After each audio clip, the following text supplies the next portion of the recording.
Здравейте, мили хора! Добре дошли в моята кухня. Днес ще прекараме по-голямата част от видеото тук, тъй като реших малко да сменя темата. Пуснах един въпросник в Инстаграм профила ми и стана ясно, че има огромен интерес към две теми. Първата тема е любимите ми уреди вкъщи, т.е. кои са уредите, които използвам най-често в домакинството. А другата тема, която събра доста интерес, беше темата за първите дни вкъщи с бебе и кърмене. Тъй като исках малко да излезем от тази бебешко-депресивна тема, затова реших първо да снимам това видео, което е за моите любими уреди и неща, които използвам почти всеки божи ден. И общо взето, които ми улесняват ежедневието ужасно много. Понеже аз страшно много обичам да гледам такъв тип видеа. И когато си избирах въпросните уреди, понеже са така в не много евтини, някои от тях, съответно исках да прочета мнения, да видя дали хората са доволни, дали ги използват, дали си заслужават. Това ми отнемаше може би около 2-3 дни ровене, да не кажа и повече, в интернет. И много ми се искаше така да седна, да изгледам едно видео за 10 минути, човека отсреща да ми каже супер е, купи си го, отвратително е, не си го купувай. Но не намерих такова видео. Така че, ето ме, аз съм вашия човек. Важно е да кажем, че няма нито една платена реклама. Никой не ми е дал никакви пари, за да говоря хубави неща за тези продукти. Така че можете да ми вярвате. Ако искате, естествено. Ще сложа малко мед. И понеже е уикенд, да си направите едно кафе, като мен, моето матча, и да седнем да си го изпием заедно. Нали? Да. Добре. Тук класация тип топ 1 и 2 и на трето място няма. Тъй като това са 5 различни неща, които нямат нищо общо помежду си, не са взаимно заменяеми, просто са тотално различни едно от друго. Да, ще разберете. Добре, нека да започваме. Това е най-великото изобретение за мен. Това е мултикукъра на Instant Pot. Това е гениално. Аз като майка с бебе, който примерно лази навсякъде из къщи, много трудно бих намерила един час да стоя над котлона, да бая на някаква супа или каквото и да е там. И съответно да не мога да обърна внимание на детето или то да стои да ми реве в краката. Съответно аз да се изнервям ужасно много, защото е много дразнещо някой да ти дърпа панталоните и да реве. Мисля, че всички майки могат да го потвърдят, дори и баби.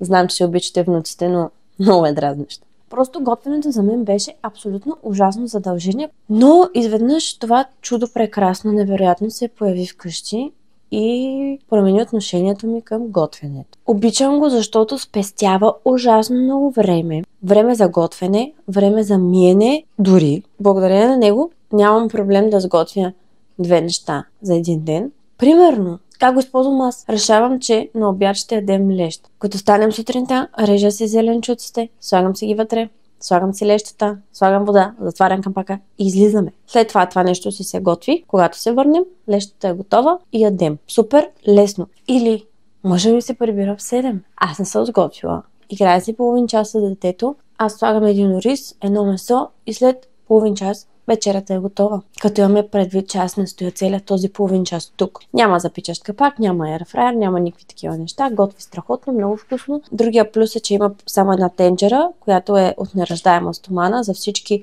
луди хора като мен на тази тема. Може би единственото нещо, за което не бях подготвена е, че масово хората и инфлуенсърите казват, че супата е готова за 5 минути. А реално? Да. Но има 3 процеса. Първият процес е загряване, което загряване зависи от температурата на водата, която сложиш вътре, отнема между 5-6 минути, но има време за загряване. След това е готвенето. Има опция да задържи храната топла. Това загряване мен малко ме изненада, защото ако реално супата се готви за 5 минути, факт, има още една фаза, която е още 5-10 минути, така че отиват около 15-тина. Ако се чудите, купувайте. Страхотно. Така и така сме тук в този ъгъл. Малко ще ви приближа. Това е Крис. Моя клас. Не сме се събрали тук за нея. Искам да ви покажа. Това е каната на Agu Baby. Agu. Това е кана за преваряване на вода.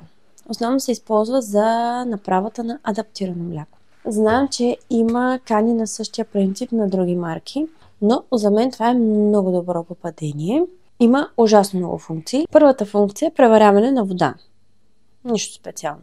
Но тук идва по-специалния момент, че след като превари водата, има опцията да я държи на определен градус.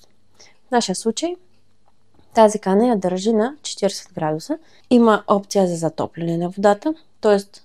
можете да сложите бебешка вода от шише и просто да я стоплите до определени градуси, които отново ще ги държи докато я изключите. Има опция стерилизатор. Когато купувахме, идеята ми беше, че когато пътуваме някъде, ние ще вземаме каната и ще мога да я използвам като стерилизатор, вместо да мъкнем това голямото нещо. Не започвай да стерилизираш. Вместо да мъкнем големия стерилизатор, но честно казвам, никога не съм използвала тази функция. Предполагам, че работи. Ето, както видяхте, веднага започна да загрява водата, но аз лично не съм използвала. Има за направата на чай, което не знам какво специално има в това нещо. И настройка на времето. Сега спирам да натискам, защото пищи малко досадно. Купихме я, когато се наложи сами да мине на адаптирано мляко. Бях видяла тези големи машини, Baby Breza, мисля, че се казват. Просто не си заслужаваше да дадем една торба пари за едно огромно нещо, което да стои вкъщи. Тъй като стига, колко време ти отнема да сложиш една вода, да сложиш 6 лъжици адаптирано мляко и просто да го разклатиш. В смисъл, не знам. За мен това вече е безмислено. Но, тъй като знам как се приготвя адаптирано мляко, вземаш студена вода, вземаш топла вода, сменяш, заливаш, слагаш малко от едната, слагаш малко от другата, след това топиш пръста, да видиш дали е достатъчно топла, да не би случайно да е много гореща. Не, това нещо много исках да го избегна, особено през нощта, когато станеш в 3 часа, последното нещо, с което се занимава е да започнеш да преливаш вода от едното шише в другото. Това е абсурдно. Това беше моето спасение, защото знам, че водата е нужните градуси и няма нужда да го играя барман по нощите. Чудесно е. Много си я харесвам. Преминаваме на тарададам. Това е прахосмокачката Dyson. Този модел е V12. Знам. Много е скъп. Знам. Хора, разбирам ви. Аз се чудих ужасно много, защото все пак си е висок клас. Използва се всеки божи ден. Всеки божи ден се използва. Както виждате, това е Seeker, защото тя ходи на ремонт. Миличката беше на ремонт, въпреки че мисля, че нямаше и година използване. По някакъв повод просто реши, че ще спре да се включва. Така и не разбрах какъв беше проблема, как се получи, защо се получи, няма абсолютно никаква идея. Но въпреки това аз много държа на нея, въпреки че тя беше готова да ме предаде за известно време. Контейнера се чисти супер лесно. Творих си работа. Това, което много ми харесва точно в този модел е, че копчето е отгоре. Тоест, включваш и изключваш.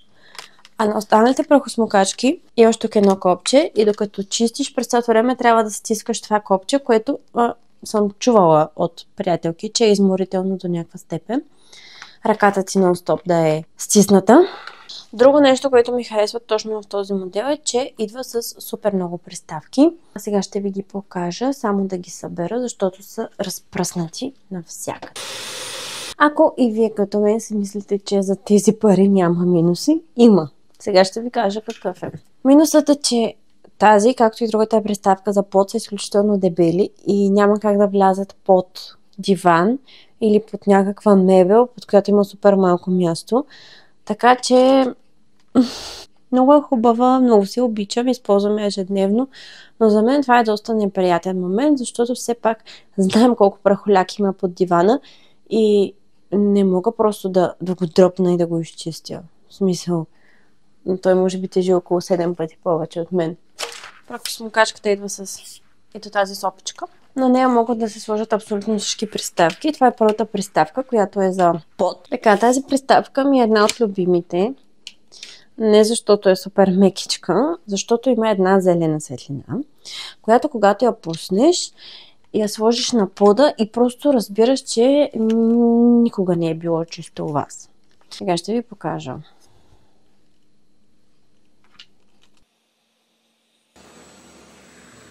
Това е следващата приставка, която отново е за пот. Тази приставка е по-скоро за повърхности, т.е. ако искате да си изчистите праха от кухнята или от масата или от секцията, идеална е. И тук дори има такова мекичко, за да не се търже по повърхностите. Това е приставката за диван и за матраци. Това е чупещо рамо, с което можете да чистите по-трудно достъпни места. Цялото нещо в комплекта има и стойка за стена, т.е. да се пробие стената, да се сложи на нея и да се зарежда и батерията. И прахосмукачката да се стои така на стена. Но ние не сме я пробивали, защото не сме съгласни. Та-да-да-дам! Този невероятен ръчен чопър. Стой! Добре, няма да слушаш. Нищо, кой знае какво.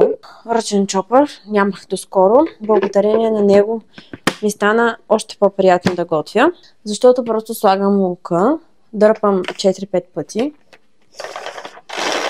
и лука е нарязан. Няма сълзи, няма сополи, няма истерии. Лукът е тук. Също така съм рязала моркови, картофи, всякакви такива неща с него. Реже супер. Може да си направиш таратор дори, като изсипеш всички съставки вътре, дърпаш няколко пъти и си готов.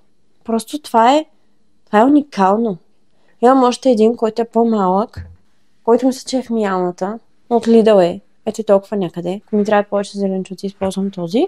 Ако ми трябва примерно един лук, използвам по-малкия. Много, много добро попадение.